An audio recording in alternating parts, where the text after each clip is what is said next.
بکر صدیق رضی اللہ عنہ کا گھر ہے جی وہ دیکھ رہے ہیں چھوٹی مسجد جی ہاں اس پہ کبوتر بیٹھے ہیں بہت جی سارے. ہاں جی ہاں وہ حضرت ابو بکر صدیق رضی اللہ عنہ کا گھر تھا. وہاں ان کے نام پہ مسجد بنا دی گئی. یہ حرم شریف ہے. جی ہاں یہ بس اب روزے پاک سے سرکار جب بھی بارش کی ضرورت پڑتی جی وضو کر کے ابھی غمامہ تک پہنچتے نہیں تھے پہلے بارش ہو جاتی. اتنے تیز ہوائیں چلتی بادل لے آتی اور جناب بارش ہو جاتی. تو جب بھی بارش کی ضرورت پڑی ہے نا سرکار نے وہاں سے وضو کیا ہے جی کہ جا کے دعائیں منگائیں کہ اللہ بارش دے.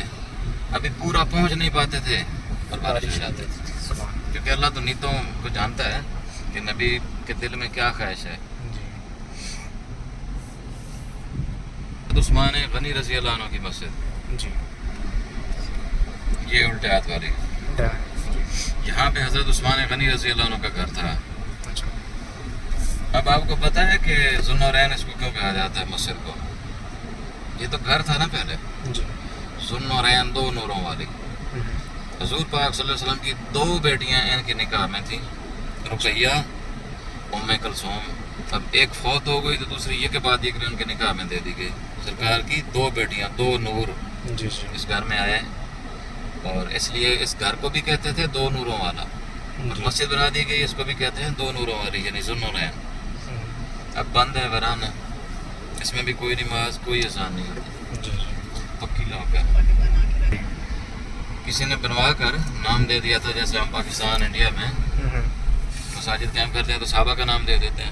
تو یہ ویسے حضرت بلال حبشی کے نام سے رکھی گئی تھی. یعنی کہ کوئی تاریخ ہی نہیں ہے. بنائیں گے جیسے حرم کے سامنے ہیں جی ہاں جیسے وہ ٹاور تھے تعمیر ہو جائیں گے جی پیچھے یہ حرم کے سامنے جو بلڈنگ ہے بلڈوزر پھیر دیں گے اور اس میں حرم کی بلڈنگ بڑھائیں گے. حرم کی بہت بڑی توسیع ہونے والی ہے. اور مسجد قباء اس کو اتنا بنا رہے ہیں جتنی اس ٹائم مسجد نبوی شریف ہے. مسجد قباء اس کی توسیع کا کام شروع ہو چکا ہے. توڑ پھوڑ ساری شروع کر رہے ہیں. مسجد قبلہ دین کو بھی بڑا بڑھا رہے ہیں بہت بڑا. ابھی آپ کو دکھائیں گے نا سارا. جی اب حاجی اتنا آ رہا ہے نا بھائی کہ وقت کی ضرورت ہے کہ مسجدوں کو بڑا کرنا پڑے گا. یہ حاجی کو عمرے کو ان لمٹ کر رہے ہیں. جی ہاں اتنا کوئی آنا چاہے آ جائے. پہلے تو تھی نا اتنے حاجی ہیں اتنے عمرے والے ہیں. اب وہ چیز نہیں ہے. انلمیٹڈ ہے بھی. ہاں ان کو تو ابھی پتہ چلا ہے نا پیسہ تو اس میں ہے. یہ تو بیچارے پہلے ویزے کے پیسے نہیں ہیں جی فری ہے. آپ 700 ریال لے رہے ہیں ایک آدمی کا ویزے کا. جی ہاں تو آپ کو پتہ ہے کہ ایک مہینے میں ان کو اربوں خربوں روپیہ بچتا ہے اس کی اپروول کا. جی اور پھر یہاں لوگ آتے ہیں کھاتے ہیں پیتے ہیں. ہاں جی تو یہ تحاشا نفع ہے حج اور عمرے کا. اب تو ٹورسٹ پڑا ٹورسٹ ویزا پکڑے پورے سعودی عرب میں گھومے 3 مہینے کا 2 مہینے کا 1 سال کا. یہ ویزا دینے والے ہیں تاکہ دنیا کھل کے آئے اور ہمیں پیسہ لٹائے.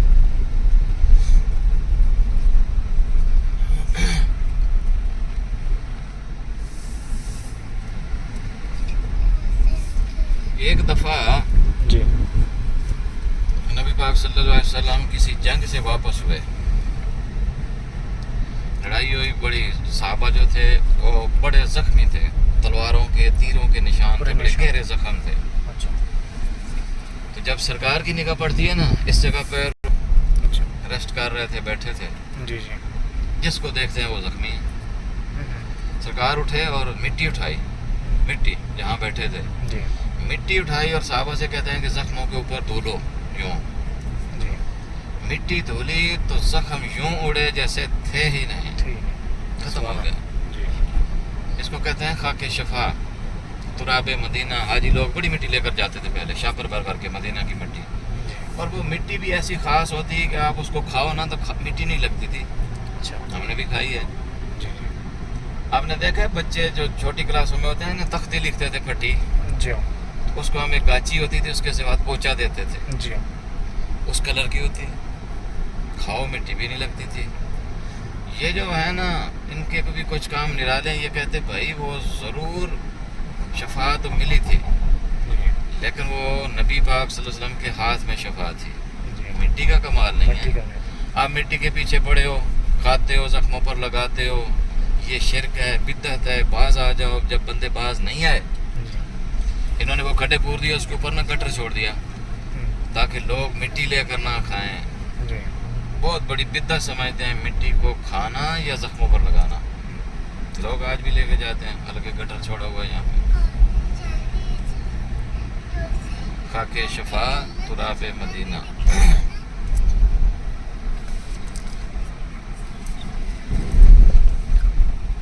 یہ والی جگہ ہے جی خاک شفا کی.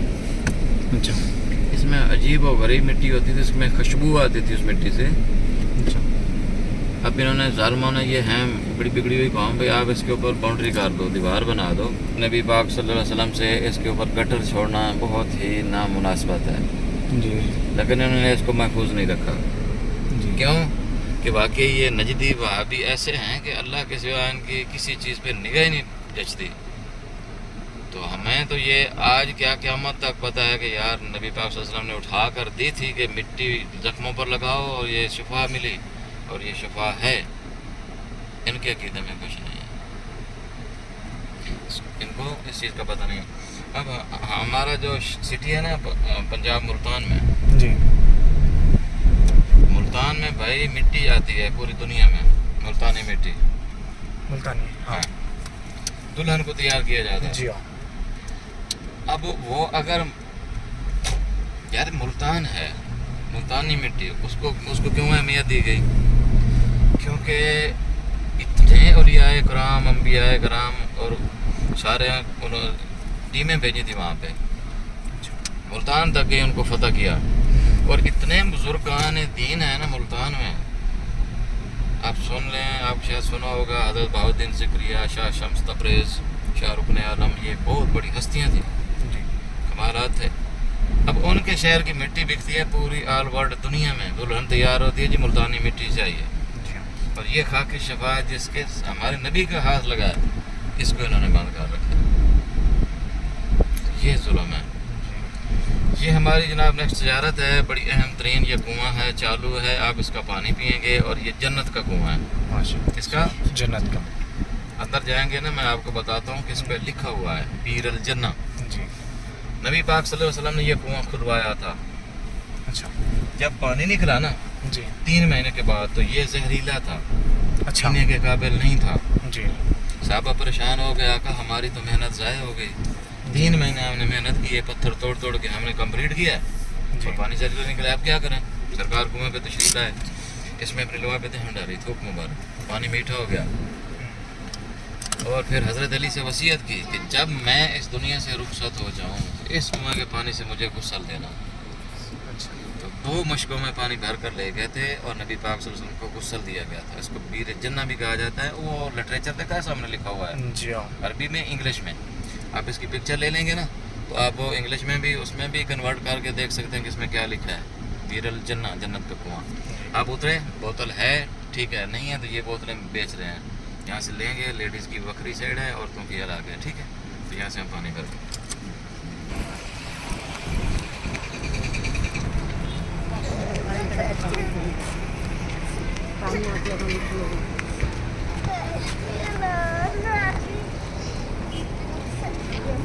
وہاں سے لیڈیز بھریں گی، ادھر بھرتا نہیں ہے، ادھر سے بھر لو.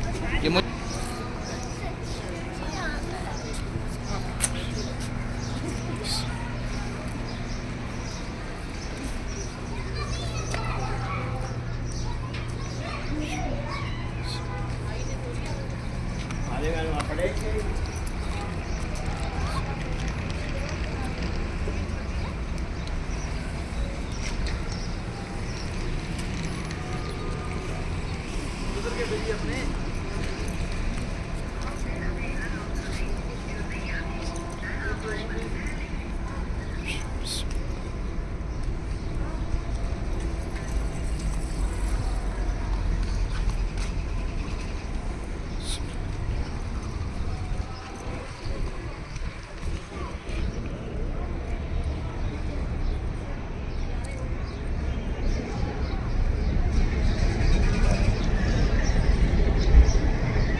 فارسی ملک خرید غلام تھے.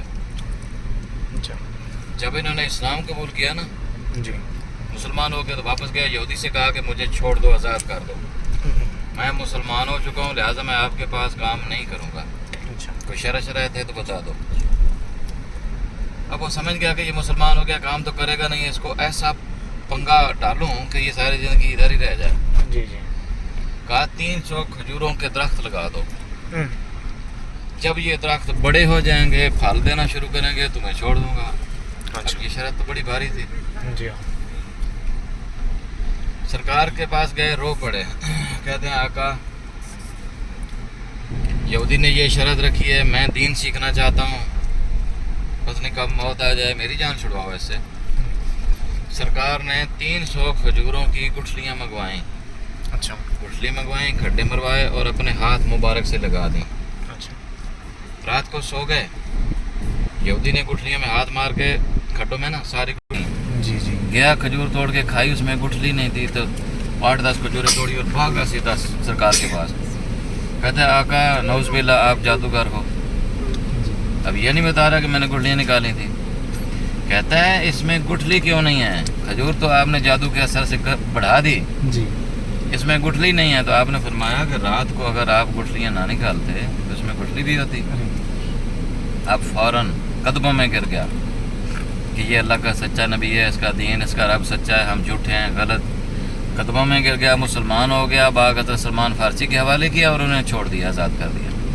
یہ باغ ان کا, یہ کنواں ان کا ہے جس کو دوبارہ رینوویٹ کیا جا رہا ہے. یہ گھر بھی تھا حضرت سلمان فارسی کا, اور کنواں بھی جہاں پہ یہ نیا کام جاری ہے. جی. پرانا پتھر لگا ہوا دیکھ رہے ہیں آگے, جی پرانا ہے. یہ کنواں تھا اور گھر تھا, پہلے توڑ دیا, اس کے باہر بڑی بڑی 4 دیواری تھی, نظر کچھ نہیں آتا تھا. اچھا. اب محمد بن سلمان نے آرڈر دیا کہ پورے سعودی عرب میں جہاں کہیں زیارت ہے اس کو رینوویٹ کرو, چالو کرو حاجیوں کے لیے. جی. یہ جو ویزا آ رہا ہے نا آپ کا, یہ ٹورسٹ کا, جی. ٹورسٹ کے لیے یہ ساری چیزوں کو بڑھا رہے ہیں اور اس کو تعمیر کر رہے ہیں. جہاں جانا منع تھا جی. اس کو رینوویٹ کیا جا رہا ہے کہ پیسے آئیں گے, 10 ریال ٹکٹ ایک بندے کی, اربوں خربوں کمائیں گے یہ لوگ.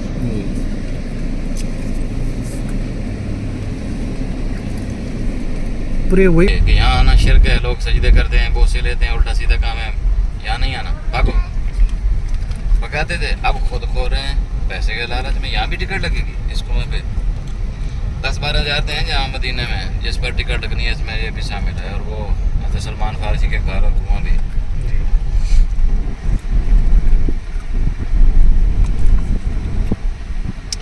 یہاں پہ آنے والا ہے جناب باغ شامون. شمون یہودی کا باغ ہے. اچھا. اس کے مدینہ منورہ میں بہت سارے کھجوروں کے باغات تھے. حضرت علی رضی اللہ عنہ ان کے پاس مزدوری کرتے, جو بھی پیسہ ملتا وہ غریبوں میں, مسکینوں میں, محتاجوں میں تقسیم کر دیتے. تاریخ ہسٹری بتاتی ہے کہ 10 بندوں کے برابر کام کرتے تھے, اجرت بھی 10 بندوں کی لیتے, اور گلی کوچوں میں چلتے. اس کے گھر میں شکر نہیں, آٹا نہیں, ہاں جی کوئی چیز نہیں ہے, خرید کے دیتے اور خالی ہاتھ گھر لوٹ جاتے.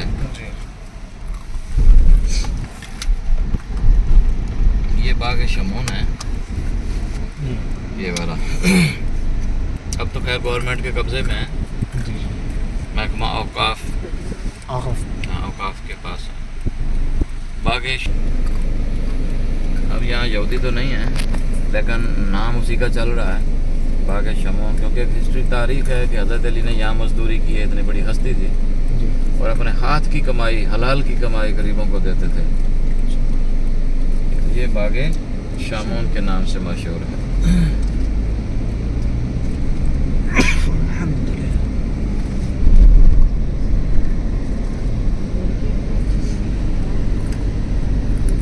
یہ وہی خاک شبا والا میدان ہے. جی آپ بتائیں سب.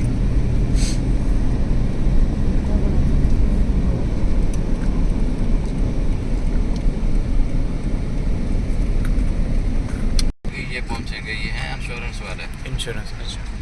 یہ اس کا اسٹیمیٹ لگائیں گے کہ کتنا پرسینٹ کتنے کا قصور ہے, جس کا قصور ہے اس کو تھوپیں گے, اس کی انشورنس پے کرے گی پھر پیسے, کیونکہ ہر گاڑی انشورڈ ہے.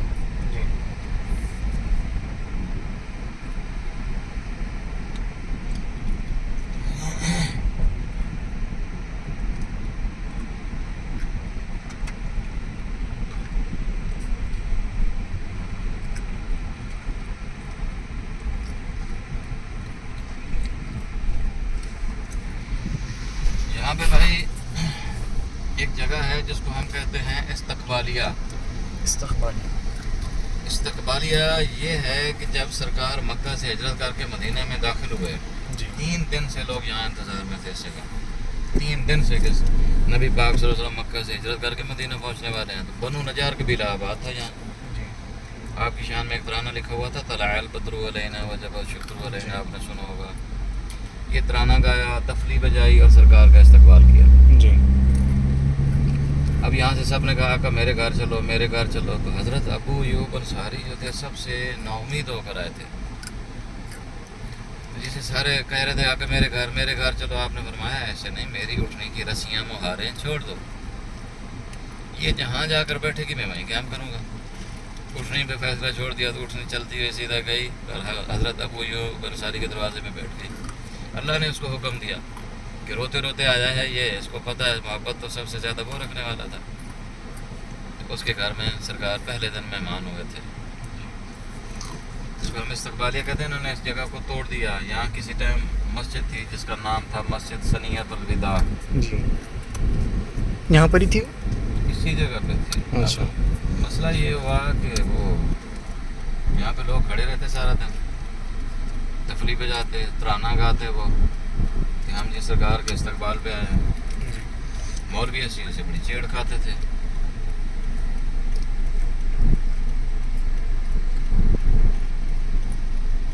ہمارے سامنے یہ جناب ہے مسجد جمعہ. مسجد جمعہ. جی. اس کا نام پہلا تھا مسجد الوادی. اچھا. تو سرکار نے یہاں پہ جناب جمعہ پڑھایا. اچھا. پھر اس کا نام مسجد جمعہ سے مشہور ہو گیا. اس کا یہ نیچے لکھا ہوا ہے دیکھ رہے ہیں, مسجد جمعہ اور مسجد الوادی. اوپر لکھا ہوا ہے کان یسمی مسجد العتقہ اور مسجد الوادی ہوا اول مسجد صلی فی رسول اللہ صلی اللہ علیہ وسلم اول جمعہ بالناس حین النزول من القبا الی المدینہ. یعنی قبا سے نفل پڑھ کے مدینہ کی طرف لوٹتے ہوئے اللہ کا حکم آیا تھا تو ہمارے نبی صلی اللہ علیہ وسلم نے یہاں پہ پہلا جمعہ پڑھایا تھا. مسجد جمعہ کے نام سے مشہور ہے. جی.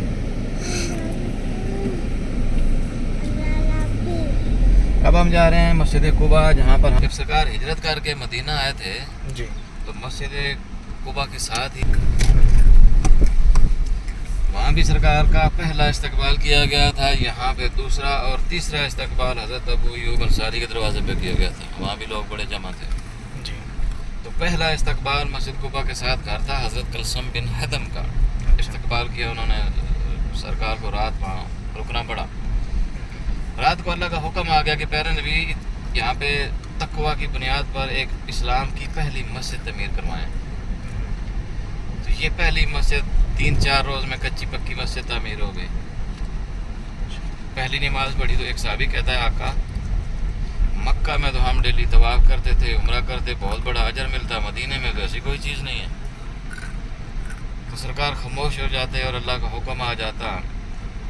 حکم آیا من تطہر فی البیت ثم عاد مسجد قباء فصلی فیہا صلاۃ کان لہ کاجرۃ العمرہ. جس نے گھر سے وضو کیا, مسجد قباء آیا, نفل ادا کیے, اس کو ایک مقبول عمرے کا اجر عطا کیا گیا, جس میں شک کی گنجائش ہی نہیں ہے. اتنا بڑا اجر کہ مکے جاؤ اس کا پتہ نہیں ہے کہ قبول ہوا ہے یا نہیں ہوا. اور مدینے میں سرکار کی ہجرت کے بدلے اللہ تعالیٰ نے اتنی برکت ڈال دی کہ 2 رکعت نماز خالی نفل پڑھو, ایک مقبول عمرے کا ثواب. ایک دن میں 2 رکعت لمٹ رکھی. تو سارا دن لوگ پڑے رہتے, کوئی جگہ نہیں چھوڑنے کو تیار ہوتا. تو الحمدللہ سرکار ہفتے والے دن مسجد نبوی سے پیدل چلتے یہاں آتے, پیدل واپس جاتے. کبھی کبھار کا اٹھنے پر جاتے آتے, ورنہ اکثر اوقات پیدل. یہاں پہ جناب آپ 2 رکعت نفل پڑھیں گے. یہ تینوں گیٹ لیڈیز کے ہیں. جی. وضو کیا ہوا ہے. جی وضو کیا ہوا ہے. یہ تینوں لیڈیز کے گیٹ ہیں. تھوڑا سا آگے جا کے نا تو رائٹ سائڈ پہ مردوں کا گیٹ ہے. نفل ادا کریں گے پھر واپس انشاءاللہ.